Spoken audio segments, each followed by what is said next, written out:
Hello student, myself Alok Dikshit, founder of Reliant Learning Solutions and your chemistry mentor. Dear students, last lecture में हम लोगों ने nomenclature start किया था. Nomenclature का लेक्चर फर्स्ट में हम लोगों ने डिस्कस किया था introduction to organic compounds. Organic compounds क्या हैं, उनका हमारी लाइफ में क्या इंपॉर्टेंस होता है. दूसरी बात हम लोगों ने डिस्कस की थी representation of organic compound. Organic compound को रिप्रेजेंट कैसे करते हैं, हम उसको किस किस तरीके से लिख सकते हैं, उसके रिप्रेजेंटेशन वे क्या हैं. थर्ड वन हम लोगों ने तीसरी बात डिस्कस की थी degree of carbon atom and degree of hydrogen atom. अब हम लोग उसी के आगे से स्टार्ट करते हैं लेक्चर 2. लेक्चर 2 में हम लोग क्या सीखने वाले हैं आज के लेक्चर में? Classification of organic compounds. Organic compounds का हम क्लासिफिकेशन कैसे करते हैं, फंक्शनल ग्रुप क्या होते हैं, क्रियात्मक समूह क्या होते हैं, एंड एल्काइल ग्रुप क्या है, एल्काइल समूह क्या है. एल्काइल ग्रुप्स में हम लोग normal, iso, neo, secondary and tertiary group की बात करते हैं, वो भी डिस्कस करने वाले हैं. होमोलोगस सीरीज, सजातीय श्रेणी क्या है, उसका डिस्कशन करेंगे. And degree of unsaturation, degree of unsaturation जिसे हम इंडेक्स ऑफ हाइड्रोजन डिफिशिएंसी भी कहते हैं, IHD, उसका भी डिस्कशन करने वाले हैं. So let's start today's lecture with classification of organic compounds. Organic compounds, कार्बनिक यौगिक, इनका वर्गीकरण कैसे करते हैं उसकी बात करते हैं. ऑर्गेनिक कंपाउंड्स को हम लोग 2 पार्ट में क्लासिफाई कर सकते हैं, ओपन चेन और एसाइक्लिक और aliphatic compounds. Open chain compound जिनमें टर्मिनल कार्बन एटम ओपन होते हैं, वो आपस में अटैच नहीं होंगे, ओपन चेन रहेगी. क्लोज चेन कंपाउंड या इनको हम साइक्लिक कंपाउंड कहेंगे, जिनमें टर्मिनल कार्बन एटम एक दूसरे से अटैच्ड होते हैं, ये एक साइक्लिक चेन बनाते हैं. ओपन चेन कंपाउंड का क्लासिफिकेशन हम 2 टाइप में कर सकते हैं, सैचुरेटेड एंड अनसैचुरेटेड. सैचुरेटेड क्या होंगे, जिनमें केवल सिंगल बॉन्ड होते हैं, सिग्मा बॉन्ड प्रेजेंट होते हैं. एग्जाम्पल ले लेते हैं CH3 सिंगल बॉन्ड CH3. तो जितने भी एल्केन्स हैं, ये क्या है, एल्केन का एग्जाम्पल है CH3 single bond CH3, saturated compound है. फर्दर CH3 CH2Cl, अभी भी सारे सिंगल बॉन्ड आ रहे हैं, कोई डबल बॉन्ड या ट्रिपल बॉन्ड नहीं है, ये भी क्या कहलाएगा, saturated compound. Means alkyl halide भी सैचुरेटेड कंपाउंड होते हैं.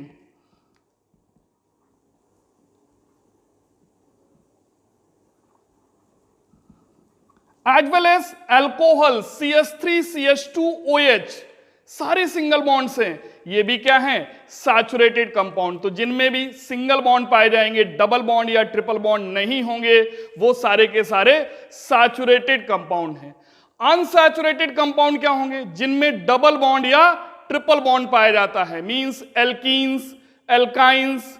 एग्जांपल लेते हैं एल्कीन का, CH2 double bond CH2, ethylene या ethene, CH triple bond CH, acetylene double bond है या ट्रिपल बॉन्ड है, as well as CH3 CHO double bond present है. तो जिनमें भी डबल बॉन्ड या ट्रिपल बॉन्ड, मल्टीपल बॉन्ड आ जाएगा, वो हमारे हैं unsaturated compounds. Close chain compound का क्लासिफिकेशन भी हम लोग 2 टाइप में कर सकते हैं, होमोसाइक्लिक एंड हेट्रोसाइक्लिक. होमोसाइक्लिक क्या होंगे, ऐसे ऑर्गेनिक कंपाउंड जिनमें साइक्लिक चेन में एक ही टाइप के एटम्स प्रेजेंट होते हैं, लाइक बेंजीन, साइक्लोहेक्सेन, सारे के सारे कार्बन एटम्स प्रेजेंट है, उनके अतिरिक्त कोई अदर एटम ऑक्सीजन, नाइट्रोजन या सल्फर साइक्लिक चेन के बीच में नहीं आ रहा है, देन कहलाएगा होमोसाइक्लिक. हेट्रोसाइक्लिक में ऐसा नहीं होने वाला. हेट्रोसाइक्लिक में साइक्लिक चेन के बीच में कोई अदर एटम, कार्बन के अतिरिक्त एटम ऑक्सीजन या नाइट्रोजन या सल्फर आ जाएगा. एग्जाम्पल लेते हैं हेट्रोसाइक्लिक में, ये तो सारे कार्बन एटम्स हैं, लेकिन बीच में क्या गया, नाइट्रोजन. तो ये कैसा कंपाउंड हुआ, हेट्रोसाइक्लिक. होमोसाइक्लिक में ऐसा नहीं है, सारे के सारे क्या हैं, carbon atoms. Homocyclic compound 2 type के होंगे, एलिसाइक्लिक एंड एरोमेटिक। ये अभी हम लोग आगे एक्सप्लेन करते हैं। एरोमेटिक कंपाउंड फर्दर 2 पार्ट में क्लासिफाई हो जाएंगे, benzenoid and non benzenoid. Benzenoid जिनमें बेंजीन रिंग प्रेजेंट होगी, नॉन बेंजोनाइड जिनमें बेंजीन रिंग नहीं होती है। हेट्रोसाइक्लिक कंपाउंड्स ये भी 2 टाइप के होंगे, एलिसाइक्लिक एंड एरोमेटिक। ये क्या है इसकी बात हम लोग आगे करते हैं। एसाइक्लिक या ओपन चेन कंपाउंड, जैसा कि अभी डिस्कस किया था, ऐसे कंपाउंड जिनमें टर्मिनल कार्बन एटम ओपन होते हैं, आपस में अटैच नहीं रहते हैं, ओपन चेन वाले कंपाउंड होते हैं, वो हमारे हैं एसाइक्लिक या ओपन चेन कंपाउंड्स। एग्जाम्पल देखते हैं, एथेन अभी डिस्कस किया था, यहां पर क्या ये साइक्लिक चेन बना रहा है? नहीं, CH3NH2 ओपन चेन कंपाउंड है, as well as CH3CH3OH isopropyl alcohol open chain compound, open chain compound, open chain compound, ये भी ओपन चेन कंपाउंड है। अभी मैं आपसे पूछूं यह सैचुरेटेड है या अनसैचुरेटेड है? डबल बॉन्ड आ गया तो ये कैसा है? अनसैचुरेटेड। ये सैचुरेटेड है या अनसैचुरेटेड? यहां पर सारे के सारे सिंगल बॉन्ड्स हैं, इसलिए कैसा होगा? सैचुरेटेड होगा। नेक्स्ट देखते हैं एलिसाइक्लिक कंपाउंड, जो साइक्लिक तो होते हैं लेकिन इनकी प्रॉपर्टीज ठीक ओपन कंपाउंड जैसी होती हैं। साइक्लिक चेन होने के बाद भी ओपन चेन कंपाउंड जैसी प्रॉपर्टी शो करते हैं, इसीलिए इनको बोलते हैं alicyclic compounds. Open chain compound को हम एलिफैटिक कहते हैं, एलिफैटिक कंपाउंड जैसे साइक्लिक कंपाउंड ही एलिसाइक्लिक कहलाते हैं। एग्जाम्पल लेते हैं, आपसे बात करें CH4, अगर इसका क्लोरीनेशन कराएं Cl2 एंड सनलाइट की प्रेजेंस में, क्या बनता है? CH3Cl। ठीक ऐसे ही साइक्लिक कंपाउंड ले लें, जैसे कि ये साइक्लोपेंटेन है, अगर हम इसका क्लोरीन और सनलाइट से रिएक्शन करा दें तो यहां पर भी सब्स्टिट्यूशन ही होगा, यहां पर क्या बनेगा? Cl, साथ में HCl यहां निकल रहा है, यहां पर भी साथ में HCl निकल जाएगा। तो इसकी कंपाउंड की प्रॉपर्टी साइक्लिक होने के बाद भी प्रॉपर्टी कैसी है? ओपन चेन कंपाउंड जैसी है। तो ये कैसा हुआ? एलिसाइक्लिक। साइक्लिक होने के बाद भी एलिफैटिक कंपाउंड जैसी प्रॉपर्टी शो कर रहा है, इसलिए alicyclic compound. Heterocyclic compound cyclic compound हैं, सारे के सारे कार्बन एटम नहीं है, कार्बन के अतिरिक्त कोई भी एक ऑक्सीजन, नाइट्रोजन या सल्फर जैसा एटम आ जाएगा। ये देखिए कार्बन कार्बन कार्बन कार्बन, लेकिन साइकिल में एक क्या आ गया? Oxygen atom. अभी हो गया हेट्रोसाइक्लिक। अगर ये भी कार्बन होता तो ये होमोसाइक्लिक ही रहता। यहां पर भी देखिए ये ऑक्सीजन, इसी कंपाउंड को हम बॉन्ड लाइन में रिप्रेजेंट कर रहे हैं। ये देखिए यहां पर कार्बन कार्बन कार्बन, साइकिल में बाकी तो कार्बन एटम है, एक या एक से ज्यादा ऑक्सीजन, नाइट्रोजन या सल्फर एटम आ जाए, यहां पर एक नाइट्रोजन एटम आ गया तो ये कैसा कंपाउंड हुआ? हेट्रोसाइक्लिक हुआ। क्लासिफिकेशन ऑफ कार्बन एटम, ये हम लोगों ने लास्ट लेक्चर पर भी डिस्कस किया था, एक बार फिर से बात कर लेते हैं। कार्बन एटम को हम लोग 4 पार्ट में क्लासिफाई करते हैं। 1 डिग्री या प्राइमरी कार्बन एटम, यदि किसी कार्बन एटम से केवल एक ही कार्बन एटम डायरेक्टली अटैच्ड है तो क्या बोलते हैं? 1 डिग्री या प्राइमरी कार्बन एटम। 2 डिग्री या सेकेंडरी कार्बन एटम, ऐसा कार्बन जिससे 2 कार्बन एटम डायरेक्टली अटैच्ड है, बाकी के 2 हाइड्रोजन एटम हैं, वो क्या कहलाएगा? Secondary carbon. 3 डिग्री या टर्सरी कार्बन एटम, यदि किसी कार्बन एटम से 3 कार्बन एटम डायरेक्टली अटैच्ड हैं, एक ही उसके पास हाइड्रोजन एटम है, तो क्या बोलेंगे? 3 डिग्री या tertiary carbon atom. And 4 degree या क्वाटनरी कार्बन एटम, यदि किसी कार्बन एटम से चारों के चारों कार्बन एटम अटैच्ड हैं, उसके पास कोई भी हाइड्रोजन एटम नहीं है, तो क्या कहेंगे? 4 डिग्री या क्वाटनरी कार्बन एटम। एग्जाम्पल देखते हैं, CH3 single bond CH2 CH CH3 CH2 C CH3 CH3 CH3। इस कार्बन एटम की डिग्री डिफाइन करनी है। इस कार्बन एटम से डायरेक्टली एक ही कार्बन एटम अटैच्ड है तो कैसा हुआ? 1 degree. Degree of carbon atom निकालने के लिए लास्ट लेक्चर पे एक फार्मूला किया था, मैं रिपीट करता हूं, degree of carbon atom is equal to 4 - NH। ये फार्मूला एल्केन्स के लिए वैलिड होगा, NH is number of hydrogen atoms. इस कार्बन के पास 3 हाइड्रोजन एटम है, तो 4 - 3 मींस क्या आएगा 1 डिग्री। 4 - 2 इस कार्बन एटम को देख रहे हैं, 4 - नंबर ऑफ हाइड्रोजन एटम 2, तो कैसा आया 2 degree. 4 - number of hydrogen atom 1 3 degree. 4 - 3 कैसा आया 4 - 3 1 डिग्री। इस कार्बन को देख रहे हैं, 4 - number of hydrogen atom 2, 4 - 2 means 2 degree. 4 - कितने हाइड्रोजन एटम है इस कार्बन के पास, एक भी नहीं है, तो 4 - 0 means 4 degree, as well as 1 degree, 1 degree and 1 degree. Further primary, secondary and tertiary hydrogen atom. Primary, secondary and tertiary hydrogen atom की भी बात लास्ट लेक्चर में की थी। 1 डिग्री कार्बन एटम से अटैच्ड हाइड्रोजन कैसा होगा, प्राइमरी या 1 degree hydrogen atom. 2 degree carbon atom से attached secondary hydrogen atom and 3 degree carbon atom से attached tertiary hydrogen atom. Number of hydrogen atom यदि आपको डिफाइन करने हैं, कैसे डिफाइन करेंगे, पहले तो कार्बन की डिग्री निकाल लीजिए।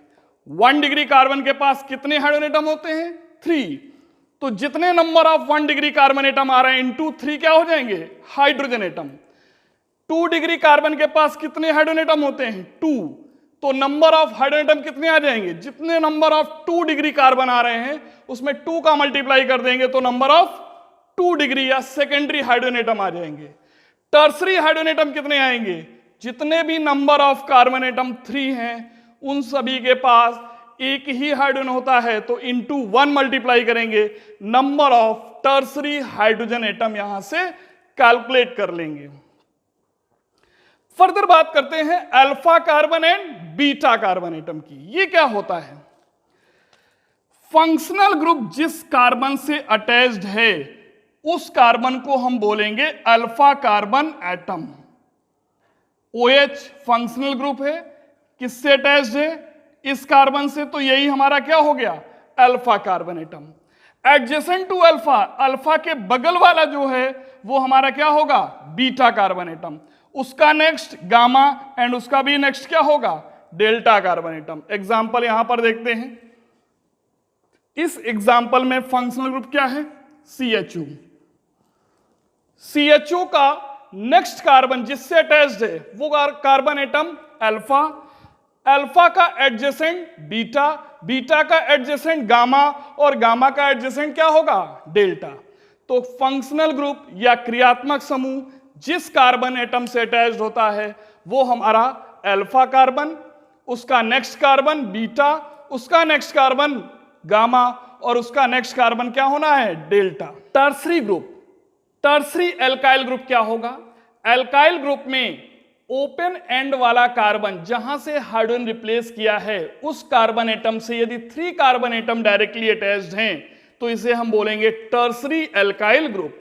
एग्जाम्पल देखते हैं, ये 4 कार्बन एटम का एल्काइल ग्रुप है, इसमें इस कार्बन एटम से जहां से ओपन एंड है उससे 3 कार्बन एटम डायरेक्टली अटैच्ड हैं। 4 कार्बन है तो ब्यूटाइल होगा, लेकिन एक कार्बन से ही 3 कार्बन एटम अटैच्ड हैं ओपन एंड वाले कार्बन से, तो क्या बोलेंगे टर्सरी ब्यूटाइल। यहां पर total number of carbon atom 1 2 3 4 1 5, 5 है तो क्या बोलना है पेंटाइल। और इसमें ओपन एंड वाला जो कार्बन है, ये जो कार्बन है इससे डायरेक्टली 3 कार्बन एटम अटैच्ड है, इसलिए कैसा होगा टर्सरी पेंटाइल। नियो ग्रुप किसे कहेंगे, जो ओपन एंड वाला कार्बन है उसके एडजेसेंट कार्बन, उसके बगल वाले कार्बन से यदि 2 कार्बन एटम डायरेक्टली अटैच्ड हैं, मींस ओवरऑल उसमें नेक्स्ट कार्बन एटम ऐसा होगा जिससे 4 कार्बन एटम अटैच्ड होंगे।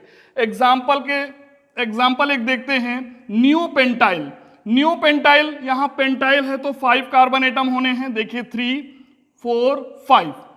नियो क्यों बोलेंगे, ओपन एंड वाले कार्बन से जो एडजेसेंट एटम है उसकी अगर पोजीशन देखें तो उससे 4 कार्बन एटम अटैच्ड हैं, तो इसे हम क्या बोलेंगे नियो पेंटाइल। एल्केनिल ग्रुप, जैसे एल्काइल ग्रुप होते हैं, एल्कीन्स में एल्केनिल ग्रुप होते हैं, वहां से अगर एक हाइड्रोजन एटम हटाते हैं तो ये क्या कहलाएगा एल्कीन, लास्ट का ई हटाते हैं YL, alkenyl group. Example CH2 double bond CH, दो कार्बन का है तो हम इसे क्या कहते हैं, एथ। इन है तो इन, लास्ट में क्या लगाएंगे, YL। ये इसका आइपेक और ये विनाइल इसका कॉमन नेम है।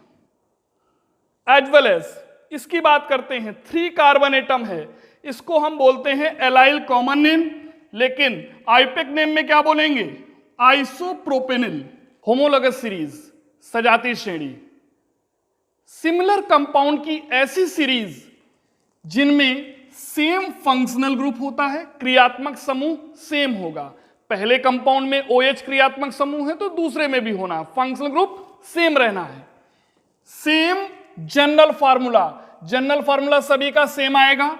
उस सीरीज के जितने भी मेंबर्स होंगे सभी का जनरल फार्मूला सेम होगा। सिमिलर केमिकल प्रॉपर्टीज, जो केमिकल रिएक्शंस देंगे उनके मेथड्स ऑफ प्रिपरेशन होंगे वो सिमिलर होंगे, similar chemical properties, but differ in physical properties like boiling point, melting point, molecular weight, molecular formula, ये सभी के सभी डिफरेंट होंगे। And most important, one member different from other by CH2 group. एक जो मेंबर होगा अपने नेक्स्ट मेंबर से डिफरेंस क्या रखेगा, CH2 का। एग्जाम्पल लेते हैं, ऐसी सीरीज जो है होमोलोगस सीरीज है। एग्जाम्पल लेते हैं CnH2n + 1 OH, ये अल्कोहल फैमिली है। अल्कोहल फैमिली की जो सीरीज है होमोलोगस सीरीज है, इसमें फंक्शनल ग्रुप क्या होगा, OH, सभी के पास होगा। पहला मेंबर n = 1 पुटअप करते हैं, C1H2n + 1 पुटअप करते हैं, CH3 आ गया, OH तो होना ही है। नेक्स्ट मेंबर n = 2 पुटअप करिए, OH तो आएगा ही, OH तो सभी में कॉमन होगा क्योंकि फंक्शनल ग्रुप क्या होते हैं, सेम। किन्हीं दो मेंबर्स के बीच में, कोई भी दो मेंबर देख लीजिए, उनके बीच में डिफरेंस क्या होना है, कार्बन का, 1 कार्बन का, 4 3 डिफरेंस देखिए, 1 कार्बन, हाइड्रोजन 9 - 7 2, तो CH2 का डिफरेंस आएगा। इन दो मेंबर्स में देखते हैं 2 और 3, एक कार्बन का डिफरेंस, 5 और 7 2 हाइड्रोजन का डिफरेंस, CH2, तो CH2 का एक डिफरेंस आएगा।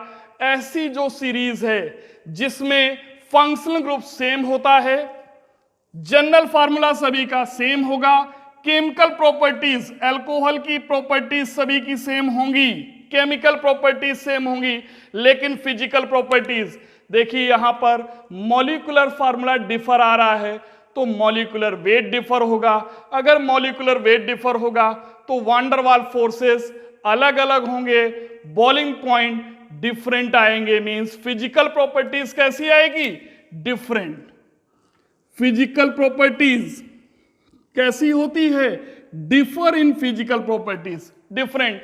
तो ऐसी सीरीज हमारी कहलाएगी होमोलोगस सीरीज। और होमोलोगस सीरीज का कोई भी जो मेंबर है उसे हम बोलते हैं होमोलोग। तो ये पर्टिकुलर मेंबर क्या कहलाएगा, होमोलोग, अल्कोहल फैमिली का होमोलोग। ये क्या कहलाएगा, अल्कोहल फैमिली का homologue.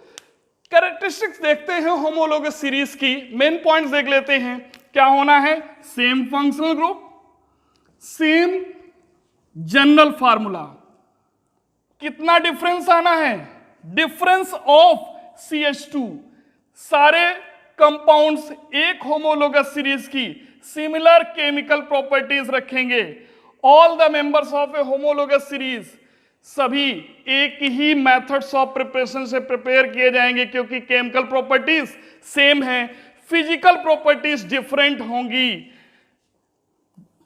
Physical properties homologous series की चेंज हो जाती हैं। The physical properties of the members of a homologous series change gradually with increase in molecular weights. अब हम लोग डिस्कस करते हैं आज के लेक्चर के सबसे important part, degree of unsaturation, DU का। DU पर बेस्ड डायरेक्ट क्वेश्चन भी फ्रेम होते हैं, कंपटीशन पर इस पर बेस्ड क्वेश्चन डायरेक्ट भी पूछे गए हैं, जिसमें पूछा गया है degree of unsaturation given compound का क्या है। साथ में इसका इनडायरेक्ट एप्लीकेशन भी होता है, क्वेश्चन में इसे इनडायरेक्टली भी अप्लाई करना होता है, तो इसलिए डिग्री ऑफ अनसैचुरेशन का क्लियर होना बहुत जरूरी है। डिग्री ऑफ अनसैचुरेशन को हम डबल बॉन्ड इक्विवेलेंट भी कहते हैं।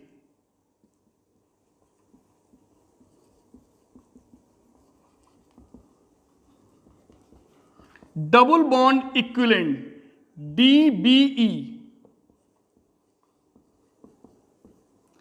इसे हम इंडेक्स ऑफ हाइड्रोजन डिफिशियंसी भी कहते हैं। समझते हैं DU है क्या या डबल बॉन्ड इक्विवेलेंट है क्या। कोई भी कंपाउंड सैचुरेशन पर पहुंचने के लिए जितने नंबर ऑफ हाइड्रोजन की रिक्वायरमेंट रखता है वही उसकी कहलाएगी डबल बॉन्ड इक्विवेलेंट या डिग्री ऑफ अनसैचुरेशन। मींस ये एक अनसैचुरेटेड कंपाउंड है, इसकी डिग्री क्या है, कितने मोल्स हाइड्रोजन ये ले जिससे ये सैचुरेटेड कंपाउंड में कन्वर्ट हो जाए, वही कहलाएगी डिग्री ऑफ अनसैचुरेशन। एग्जाम्पल लिया है हम लोगों ने CH2 डबल बॉन्ड CH2, ये saturated compound CH3 single bond CH3 में कन्वर्ट होने के लिए कितने मोल हाइड्रोजन की इसको नीड है, 1 मोल हाइड्रोजन। यहां पर हाइड्रोजन देखिए 2 2 4, यहां पर 3 3 6 है, यहां 4 है, डिफरेंस कितना आया 2 का।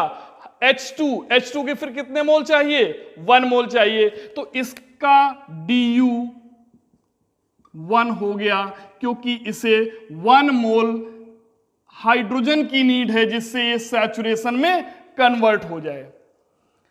C3H6 एग्जांपल लेते हैं। C3H6 को हम लिख सकते हैं CH3 single bond CH double bond CH2। इसमें नंबर ऑफ डबल बॉन्ड 1 है, मींस इसकी DU क्या होगी 1, क्योंकि इसे 1 मोल हाइड्रोजन की जरूरत होगी। लेकिन इसी कंपाउंड को हम रिप्रेजेंट कर सकते हैं साइक्लोप्रोपेन के फॉर्म में। ये देखिए CH2 CH2 CH2, carbon 2 bond बना रखे हैं तो बाकी के 2 हाइड्रोजन हैं। अभी भी देखिए C3H6 1 1 2 1 2 3 कार्बन है, हाइड्रोजन 2 2 4 एंड 2 6। अभी भी ये C3H6 ही है, ओपन स्ट्रक्चर है, ये इसका क्लोज चेन स्ट्रक्चर है। दोनों में एक ही बात आ रही है कि अगर इसे सैचुरेशन में कन्वर्ट होना है तो फिर ओपन चेन कंपाउंड सैचुरेटेड बनाना है तो इसे 1 मोल हाइड्रोजन की नीड है, तो इसका DU कितना है 1 है। मींस 1 पाई बॉन्ड किसके इक्विवेलेंट होगा, 1 रिंग के इक्विवेलेंट होगा। नेक्स्ट एग्जांपल C4H8, इसको ऐसे लिख सकते हैं या फिर इसका क्लोज चेन स्ट्रक्चर ऐसे लिख सकते हैं। दोनों में ही DU कितना है 1 है। ये DU जो है double bond equivalent, double bond के इक्विवेलेंट रिंग भी हो सकती है, इसलिए इसको हम बोलते हैं डबल बॉन्ड इक्विवेलेंट। अब DU हम निकालते कैसे हैं, डिफाइन कैसे करते हैं। कोई भी स्ट्रक्चर दिया है या कोई कंपाउंड दिया है उसमें DU कैसे डिफाइन करते हैं। केस 1, अगर आपको स्ट्रक्चर दिया है, कंपाउंड का स्ट्रक्चर गिवन है, तो फिर DU होगा number of pi bond plus number of ring. Next example CH3 single bond CH double bond CH single bond C triple bond CH। यहां नंबर ऑफ पाई बॉन्ड कितने हैं, double bond ये है और यहां एक ट्रिपल बॉन्ड है तो 2 पाई बॉन्ड है। Total number of degree of unsaturation कितने होंगे, number of pi bond 1 pi bond and 2 pi bond. यहां पर 1 पाई बॉन्ड है, यहां 2 पाई बॉन्ड है, तो 1 + 2 कितना हो जाएगा 3। DU इसका कितना आएगा 3। यहां पर क्या नंबर ऑफ रिंग है, नहीं, नंबर ऑफ रिंग 0 है, नंबर ऑफ पाई बॉन्ड 3 है, तो 3 + 0 कितना आ रहा 3। इस क्वेश्चन को देखते हैं, DU निकालना है तो नंबर ऑफ पाई बॉन्ड, कितने पाई बॉन्ड है 1 2 3 4 5 6 7, 7 पाई बॉन्ड हो गए। नंबर ऑफ रिंग कितनी है 1 2 3 3, तो 7 + 3 इसका DU क्या आएगा 10।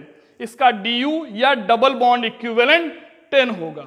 केस 2, अगर आपको स्ट्रक्चर ना गिवन हो, मॉलिक्यूलर फार्मूला दिया हो, तब कैसे निकालेंगे, तब डिग्री ऑफ अनसैचुरेशन निकालेंगे number of carbon atom +1 minus number of hydrogen atom plus number of halogen atoms minus number of nitrogen atoms.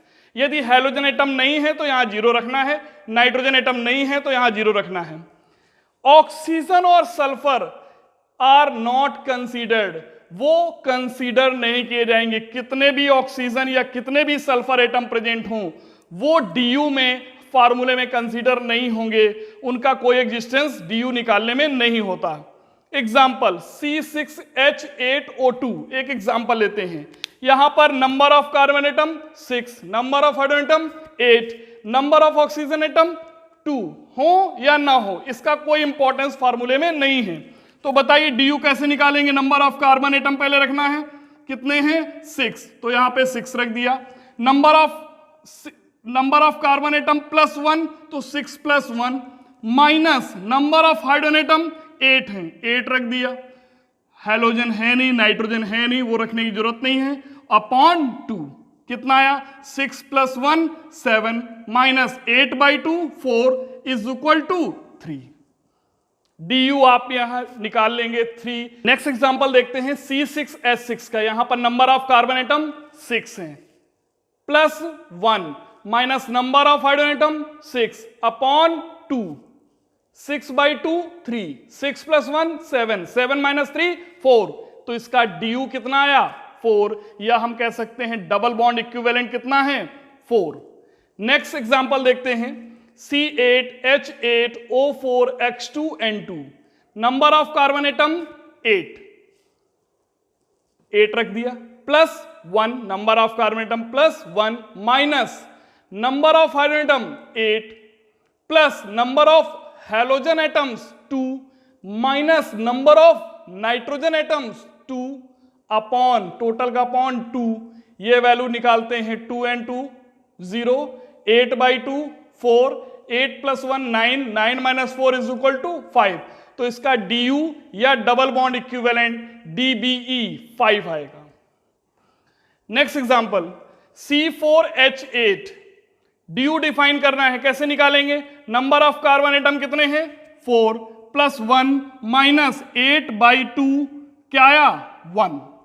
तो इस कंपाउंड में या तो 1 डबल बॉन्ड होगा, 1 डबल बॉन्ड की इक्विवेलेंट होती है 1 रिंग, तो या फिर 1 रिंग होगी।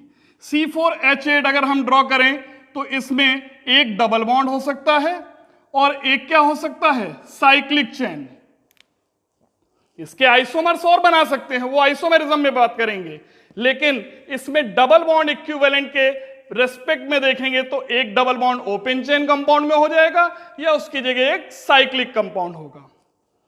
नेक्स्ट एग्जांपल देखते हैं C4H10, DU डिफाइन करना है, C6H10 होना चाहिए।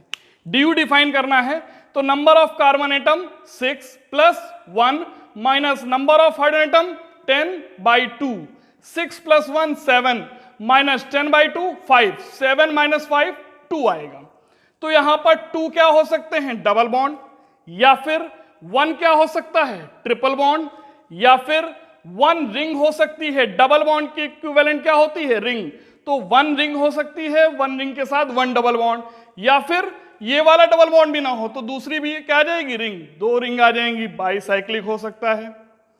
नेक्स्ट एग्जांपल देखते हैं C8H12, number of carbon atom 8, 8 + 1 minus number of hydrogen atom 12/2, 12/2 6 आया, 8 + 1 9, 9 - 6 3 आएगा। तो इसका DBE या DU क्या होगा 3 होगा। इसका मींस 3 डबल बॉन्ड बना ले, या फिर 1 ट्रिपल बॉन्ड + 1 डबल बॉन्ड, क्योंकि एक ट्रिपल बॉन्ड में 2 पाई बॉन्ड होते हैं, तो 2 पाई बॉन्ड ये हो गए और इसके पास 1 पाई बॉन्ड है, तो टोटल अभी भी क्या होना है 3 पाई बॉन्ड। DB या DU अभी भी क्या होना है 3। या फिर क्या हो सकता है डबल बॉन्ड की जगह एक रिंग ले सकते हैं, तो 1 ring 1 triple bond, 1 ring triple bond की जगह 2 डबल बॉन्ड, तो 2 डबल बॉन्ड्स, या फिर क्या ले सकते हैं ऑप्शन में 2 रिंग्स 1 डबल बॉन्ड, अभी भी 2 + 1 3, या फिर 3 रिंग्स हो जाएं। ये इसके पॉसिबल कंपाउंड बन सकते हैं। एक एग्जांपल और लेते हैं हम लोग C6H10, C6H10 में नंबर ऑफ कार्बन एटम 6 है, नंबर ऑफ हाइड्रोजन एटम 10, तो इसका DU निकालते हैं। DU number of carbon atom 6 plus 1 minus number of hydrogen atom 10/2 कितना आएगा? 6 प्लस 1 7 माइनस 10/2 5, 7 माइनस 5 2। इसका DU कितना होगा? 2। अब इसका कंपाउंड अगर हम ड्रॉ करना चाहें तो ड्रॉ कर सकते हैं CH3 CH double bond CH single bond CH double bond CH CH3। DU 2 है। देखिए यहां पर 2 डबल बॉन्ड आ रहे हैं, तो 2 डबल बॉन्ड ले आए या एक ट्रिपल बॉन्ड ले आए। CH3 C triple bond C CH2 CH2 CH3। अभी भी नंबर ऑफ कार्बन एटम 6, लेकिन यहां पर एक क्या है? Triple bond. तो या तो 2 डबल बॉन्ड ले लें या डबल बॉन्ड की जगह एक ट्रिपल बॉन्ड, क्योंकि ट्रिपल बॉन्ड में कितने पाई बॉन्ड होते हैं? 2 पाई बॉन्ड। अभी भी DB या DU क्या रहेगा? 2। अदर इसका ऑप्शन लेते हैं। साइक्लिक चेन ले लिया। साइक्लिक चेन अगर हमने लिया तो 2 है DU, एक साइक्लिक चेन ले लें और एक पाई बॉन्ड ले लें, 1 रिंग प्लस 1 पाई बॉन्ड, या फिर दोनों की दोनों रिंग ले लें, एक बाईसाइक्लिक कंपाउंड ले लें। तो इसकी ये पॉसिबल स्ट्रक्चर्स होंगे। यहां पर हमें मॉलिक्यूलर फार्मूला गिवन है। मॉलिक्यूलर फार्मूला गिवन है तो हम लोग फार्मूला लगाएंगे DU is equal to number of carbon atom plus 1 minus number of hydrogen atom plus number of halogen atoms minus number of nitrogen atom upon 2। यहां पर 8 carbon atoms हैं, तो 8 plus 1 minus number of hydrogen atom 12, other कोई atom है नहीं, 12/2, 8 plus 1 9, 12/2 6, 9 minus 6 3। ये इसका DU आ गया, यह डबल बॉन्ड इक्विवेलेंट आ गया। नेक्स्ट देखते हैं क्वेश्चन इसका 8। अब यहां पर मॉलिक्यूलर फार्मूला नहीं गिवन है, यहां पर स्ट्रक्चर गिवन है। जब स्ट्रक्चर गिवन है तो हम DU कैसे डिफाइन करते हैं? तब DU डिफाइन करते हैं number of pi bond plus number of ring. Number of pi bond यहां काउंट करते हैं 1 2 3 4 5, नंबर ऑफ पाई बॉन्ड 5 आ गए। नंबर ऑफ रिंग 1 and 1 2, तो number of pi bond 5, number of ring 2, 2 plus 5 7, तो इसका DU क्या होगा? 7। एक बार और देखते हैं। नंबर ऑफ रिंग 1 and 1 2, और कोई रिंग नहीं है 2, number of pi bond 1 2 3 4 5। Double bond में एक पाई बॉन्ड होता है, ये पाई बॉन्ड्स हैं। नंबर ऑफ पाई बॉन्ड कितने आ रहे हैं? 5, तो 2 प्लस 5 7। यहां पर भी हमें स्ट्रक्चर गिवन है, अभी भी हम फार्मूला सेम लगाएंगे। DU या डबल बॉन्ड इक्विवेलेंट क्या होगा? Number of ring plus number of pi bonds. Number of rings कितनी है? 1 2 3, नंबर ऑफ रिंग्स हो गई 3, plus number of pi bond 1 2, double bond में पाई बॉन्ड होता है 1 2 3 एंड 1 4, तो 3 प्लस 4 क्या आना है? 7। अब हम लोग DU डिफाइन कर लिया करेंगे, हमें मॉलिक्यूलर फार्मूला गिवन हो या स्ट्रक्चर गिवन हो। यदि स्ट्रक्चर गिवन है तो DU या डबल बॉन्ड इक्विवेलेंट कैसे डिफाइन करना है? Number of rings plus number of pi bonds. यदि आपको स्ट्रक्चर नहीं गिवन है, मॉलिक्यूलर फार्मूला गिवन है, तो आपको क्या करना है? DU या double bond equivalent is equal to number of carbon atoms plus 1 minus number of hydrogen atom plus number of halogen atom minus number of nitrogen atom upon 2। ये हमारा निकल आएगा DU या double bond equivalent. Nomenclature of organic compounds में हम देखेंगे IUPAC nomenclature क्या होता है और ट्रिवियल नॉमेनक्लेचर क्या होता है। दोनों सिस्टम हम सीखने वाले हैं, IUPAC nomenclature system and trivial nomenclature system. अब इसकी बात हम लोग नेक्स्ट लेक्चर में करेंगे, तब तक आप CBP अटेम्प्ट कीजिए।